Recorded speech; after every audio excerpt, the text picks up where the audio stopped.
नमस्कार दोस्तों, मैं अर्जुन आपका स्वागत करता हूँ स्टडी बाय अर्जुन के यूट्यूब चैनल में। तो दोस्तों, आज की हमारी क्लास है मौलिक कर्तव्य यानी फंडामेंटल ड्यूटीज़ के बारे में जो है दोस्तों आज की हमारी क्लास है। तो दोस्तों, वीडियो को अंत तक जरूर देखना ताकि सभी क्वेश्चन जो है आपको आसानी से याद हो जाएँ। साथ ही दोस्तों, अगर आप हमारे चैनल पर पहली बार आएँ तो हमारे चैनल को भी सब्सक्राइब कर लीजिएगा, साथ ही बेल आइकन को प्रेस कर लीजिएगा ताकि हमारे आने वाले वीडियो का नोटिफिकेशन जो है आप तक पहुंचता रहे। चलिए दोस्तों, वीडियो को स्टार्ट करते हैं। तो आज की क्लास में हम जानने वाले हैं मौलिक कर्तव्य यानी फंडामेंटल ड्यूटीज़ के बारे में हम जानने वाले हैं। तो कल की क्लास में जो है हम किसके बारे में डीपीएसपी यानी राज्य के नीति निर्देशक सिद्धांतों के बारे में हम पढ़ रहे थे, जिसको जो है संविधान के भाग 4 में जो है रखा गया डीपीएसपी को। और साथ ही यदि बात की जाए तो संविधान के भाग 4 में जो आर्टिकल 36 से लेकर 51 तक जो है पढ़ते हैं, जिनमें हमने आर्टिकल 36 से लेकर 44 तक जो है पढ़े थे। पहले उससे आगे के जो आर्टिकल बचे हुए हैं उनको कंप्लीट करेंगे और उसके बाद जो हम मौलिक कर्तव्य यानी फंडामेंटल ड्यूटीज़ को जो है स्टार्ट करेंगे। तो यहाँ पे अब हेडिंग डाल लेंगे दोस्तों, मौलिक कर्तव्य यानी फंडामेंटल ड्यूटीज़। तो आर्टिकल यानी अनुच्छेद 45 कहता है 6 वर्ष से कम आयु के बच्चों के लिए जो है प्रारंभिक बाल्यावस्था की देखरेख और शिक्षा का अधिकार। तो आर्टिकल 45 क्या कहता है? ये कहता है 6 वर्ष से कम आयु के जो भी बच्चे होते हैं उनके लिए प्रारंभिक बाल्यावस्था की देखरेख और शिक्षा का अधिकार। साथ ही आर्टिकल 46 कहता है सुप्रीम कोर्ट एवं सुप्रीम कोर्ट नहीं दोस्तों, यहाँ पे एसटी का मतलब है अनुसूचित जाति और एसटी का मतलब है अनुसूचित जनजाति। तो एसटी तथा एसटी के आर्थिक और शैक्षणिक विकासों का प्रावधान। तो आर्टिकल 46 में जो है एसटी तथा एसटी के आर्थिक एवं शैक्षणिक विकास का प्रावधान के बारे में जो है बात की जाती है। अब आर्टिकल 47 क्या कहता है? आर्टिकल 47 कहता है नशीले पदार्थों पर प्रतिबंध एवं पोषण स्तर में सुधार। यानी आर्टिकल 47 कहता है नशीले पदार्थों पर प्रतिबंध लगाना चाहिए और साथ ही पोषण स्तर में जो है सुधार करना चाहिए। आपने देखा होगा बहुत सारे स्टेट में जो है शराब जो है बैन है, लेकिन कुछ स्टेट ऐसे हैं जिनमें जो है शराब बहुत ज़्यादा सस्ती भी मिलती है।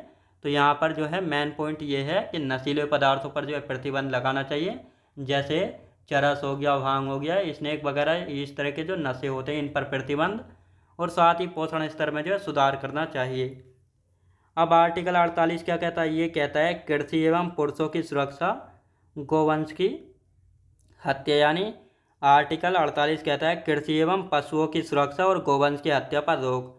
तो जो है पशुओं की सुरक्षा करनी चाहिए और साथ ही गोवंश की हत्या पर रोक लगाने का जो अधिकार है किस आर्टिकल में? आर्टिकल 48 के तहत जो है गाय की हत्या पर या गोवंश की हत्या पर जो है रोक लगाई जाती है। अब आर्टिकल की हम बात करते हैं तो अनुच्छेद 48 का क्या है, जिसको जो है 42वां संविधान संशोधन अधिनियम 1976 के तहत जोड़ा गया था। तो 42वां संविधान संशोधन अधिनियम 1976 के तहत जो है आर्टिकल 39 है, आर्टिकल 43 है और आर्टिकल 48 है।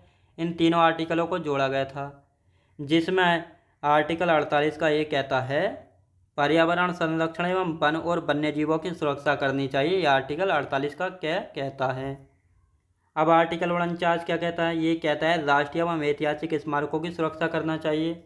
यानी जितने भी ये राष्ट्रीय एवं ऐतिहासिक स्मारक हैं, जैसे दिल्ली का लाल किला है, ताजमहल है, इंडिया गेट है, तो इन सभी स्मारकों की जो है सुरक्षा करनी चाहिए और इनकी सुरक्षा जो है CISF वाले जो है करते हैं। अब आर्टिकल 50 क्या कहता है? कार्यपालिका एवं न्यायपालिका को अलग करना। तो कार्यपालिका एवं न्यायपालिका को जो अलग करना ये किस आर्टिकल में? आर्टिकल 50 में है। आर्टिकल 51 क्या कहता है? ये कहता है अंतर्राष्ट्रीय शांति और सुरक्षा तथा भारत की विदेश नीति से संबंधित निर्देशक तत्व जो हैं ये आर्टिकल 51 में है। यानी अंतर्राष्ट्रीय शांति और सुरक्षा तथा भारत की विदेश नीति से संबंधित निर्देशक तत्व किस आर्टिकल में? आर्टिकल 51 में है। तो ये हमारा टॉपिक हो गया कंप्लीट DPSP यानी राज्य के नीति निर्देशक सिद्धांत का। अब यहाँ पे बात करते हैं हम, आज का हमारा टॉपिक है मौलिक कर्तव्य, जिनको हम कहते हैं फंडामेंटल ड्यूटीज़। और कहाँ से लिया गया? इनको जो है रूस के संविधान से लिया गया, लेकिन ये हमारे मूल संविधान में नहीं थे, इनको जो है बाद में जोड़ा गया था। तो इनको बाद में किस भाग में जोड़ा गया था? तो संविधान के भाग 4A में जो है इनको रखा गया मौलिक कर्तव्यों को। और इसमें आर्टिकल 51(1)A में जो है हम इन सभी को पढ़ने वाले हैं। मूल संविधान में मौलिक कर्तव्य नहीं थे, तो ये आपको याद रखना है। इनको जो है 42वां संविधान संशोधन अधिनियम 1976 के तहत जो है जोड़ा गया था और इसीलिए जो है 42वें संविधान संशोधन को लघु संविधान या मिनी कॉन्स्टिट्यूशन कहते हैं, क्योंकि ये जो है अब तक का सबसे बड़ा संविधान संशोधन है। तो आप यहाँ पे इनको समझते हैं। जो मौलिक कर्तव्य फंडामेंटल ड्यूटीज़ हैं, इनको जो है दोस्तों ये हमारे मूल संविधान यानी ओरिजिनल कॉन्स्टिट्यूशन में नहीं थे, इनको जो है जोड़ा गया था 42वें संविधान संशोधन के द्वारा। इनको संविधान के भाग 4 में रखा गया है। आर्टिकल 51 में हम इनको पढ़ने वाले हैं, मूल संविधान में नहीं थे।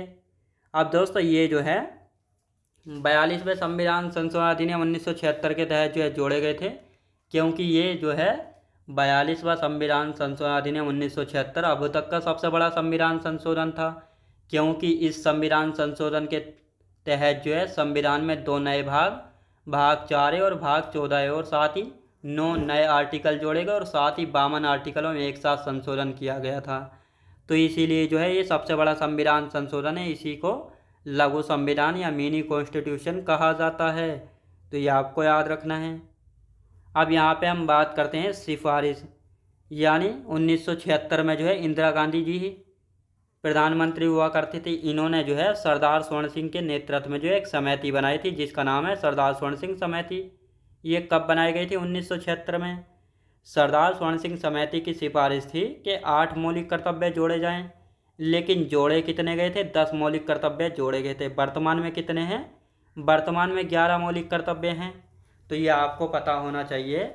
जो सरदार स्वर्ण सिंह समिति है, इसको जो है 1976 में बनाया गया था। किसके नेतृत्व में? सरदार स्वर्ण सिंह के नेतृत्व में। इन्होंने जब अपनी रिपोर्ट पेश की तो इन्होंने कहा था कि 8 मौलिक कर्तव्य जोड़े जाएं, लेकिन जोड़े कितने गए थे? 10 मौलिक कर्तव्य जोड़े गए थे। वर्तमान में कितने हैं? 11 हैं। तो अब इन सभी मौलिक कर्तव्यों को हम एक एक करके जो है जानेंगे, तो ये आपको अच्छे से याद रखना है। अब यहाँ पे हम बात करते हैं जो 11वां मौलिक कर्तव्य है, इसको जो है 86वें संविधान संशोधन अधिनियम 2002 के तहत जो है जोड़ा गया था। कौन सा 11वां मौलिक कर्तव्य था? ये था 6 से लेकर 14 वर्ष के बच्चों को प्राथमिक शिक्षा का अधिकार है, और ये जो है माता पिता या अभिभावक का कर्तव्य यानी ड्यूटीज़ है। ये जो है 6 से लेकर 14 वर्षों को प्राथमिक शिक्षा का प्राप्त करवाएं। ये किसका अधिकार है? माता पिता या अभिभावक का कर्तव्य है, ड्यूटीज़ है। तो ये हमारा 11वां मौलिक कर्तव्य कहता है। अब बाकी के जो 10 मौलिक कर्तव्य हैं, इनको हम देख लेते हैं किस आर्टिकल में इनको रखा गया और किसके बारे में इनमें बात की गई है। तो अब हमारा पहला मौलिक कर्तव्य आता है, जिसको अनुच्छेद 51A के ए में जो है रखा गया है। इसमें कहा गया है राष्ट्रीय ध्वज एवं राष्ट्रीय गान का सम्मान व भारतीय संविधान का पालन करना चाहिए। तो हमारा पहला मौलिक कर्तव्य है आर्टिकल 51A के ए में, यानी जो हमारा राष्ट्रीय ध्वज है, राष्ट्रीय गान है, उसका हमको सम्मान करना चाहिए, साथ ही भारतीय संविधान का पालन करना चाहिए। तो ये हमारा राष्ट्रीय ध्वज है, जिसमें केसरी रंग का अर्थ है दोस्तों बलिदान एवं साहस, वाइट का है शांति का प्रतीक, और ग्रीन का समृद्धि का प्रतीक जो है माना जाता है। और ये जो अशोक चक्र है, इसमें जो है 24 तीलियाँ हैं, जिसका अर्थ है दोस्तों प्रगति, यानी 24 घंटे प्रगति की ओर। और हमारे जो ध्वज है, इसका अनुपात कितना? 3:2 जो है, ये हमारे ध्वज का जो है अनुपात यानी रेशियो जो है हो जाता है। अब ये जो अशोक चक्र है हमारे तिरंगे में, अशोक चक्र कहाँ से लिया गया? तो सारनाथ से जो है लिया गया। कहाँ से दोस्तों? सारनाथ से इसको लिया गया है। तो ये आपको अच्छे से याद रखना है। अब दूसरा मौलिक कर्तव्य क्या है? दूसरा मौलिक कर्तव्य अनुच्छेद 51A के बी में स्वतंत्रता सेनानियों एवं उनके उपदेशों का पालन करना चाहिए एवं सम्मान करना चाहिए। जो हमारे फ्रीडम फाइटर यानी जो स्वतंत्रता सेनानी हुए हैं, जो कि आज़ादी दिलाने में महत्वपूर्ण भूमिका निभाई थी, तो हमें जो है उनके उपदेशों का पालन करना चाहिए और साथ ही उनका जो है हमको सम्मान करना चाहिए। तो ये हमारा दूसरा मौलिक कर्तव्य है। अब दोस्तों यहाँ पे हम बात करते हैं तीसरा हमारा मौलिक कर्तव्य कौन सा है? ये है हमारा तीसरा मौलिक कर्तव्य है अनुच्छेद 51 के ए के सी में भारत की एकता, अखंडता व संप्रभुता की रक्षा करना चाहिए, यानी भारत की एकता को बनाए रखना चाहिए, भारत की अखंडता व संप्रभुता की रक्षा करना चाहिए। ये हमारा तीसरा मौलिक कर्तव्य है। चौथा मौलिक कर्तव्य अनुच्छेद 51A के डी में देश की रक्षा के लिए सदैव तत्पर रहना चाहिए, यानी जब हमारे देश को हमारी जरूरत हो तो हमें जो है अपने देश की सुरक्षा के लिए सदैव जो है तत्पर रहना चाहिए, यानी सदैव तैयार रहना चाहिए। आर्टिकल 51A के डी में कहा गया, जो कि हमारा चौथा मौलिक कर्तव्य है। पांचवा मौलिक कर्तव्य आर्टिकल 51A के ई में भारत की राष्ट्रीयता एवं भ्रातृत्व की भावना को प्रोत्साहित करना और महिलाओं का सम्मान करना। तो ये हमारा पांचवा मौलिक अधिकार हो, जो मौलिक अधिकार नहीं, मौलिक कर्तव्य जो है हो जाता है। तो ये आपको याद रखना है।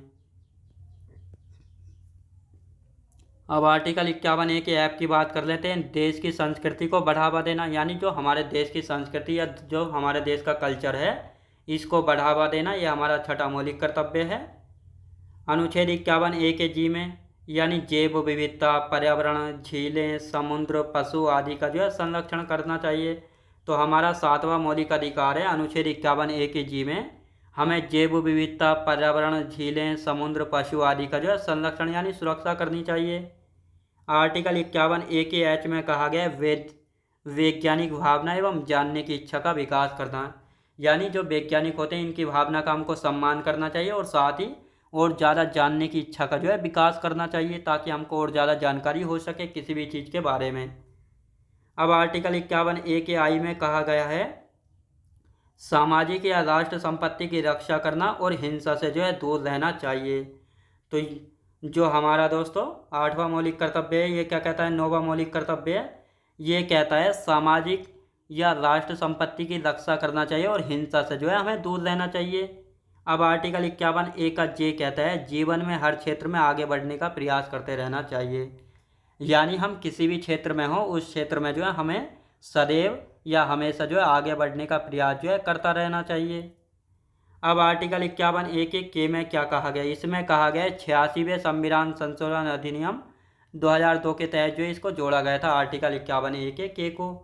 इसमें कहा गया है माता पिता या अभिभावक का अपने बच्चों को शिक्षा के अवसर प्रदान कराने का कर्तव्य है, जो कि 6 से लेकर 14 वर्ष की आयु के बच्चों के बीच के मामले हैं।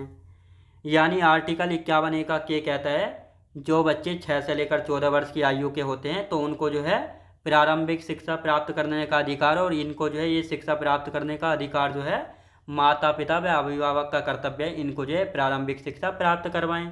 तो ये हमारा 11वां मौलिक कर्तव्य था और ये हमारा टॉपिक हो गया है कंप्लीट। ये आपको याद रखना है कि हमारा टॉपिक हो गया है कंप्लीट। कौन सा टॉपिक था, राज्य के नहीं बल्कि मौलिक कर्तव्य यानी फंडामेंटल ड्यूटीज़। तो ये आपको याद रखना है। और कल की क्लास में हम प्रेसिडेंट यानी राष्ट्रपति को जो है स्टार्ट करेंगे अच्छे से, तो जानेंगे हम कल की क्लास में राष्ट्रपति के बारे में। तो आज की क्लास हमारी यहीं तक रहेगी। तो मैं उम्मीद करता हूँ आपको वीडियो क्वालिटी, कंटेंट वगैरह सभी कुछ आपको पसंद आया होगा। पसंद आया तो लाइक शेयर और सब्सक्राइब करना बिल्कुल भी ना भूलें। साथ ही दोस्त अगर आप हमारे चैनल पर पहली बार आएँ तो हमारे चैनल को भी सब्सक्राइब कर लीजिएगा, साथ ही बेल आइकन को प्रेस कर लीजिएगा, ताकि हमारे आने वाले वीडियो का नोटिफिकेशन आप तक पहुंचता रहे।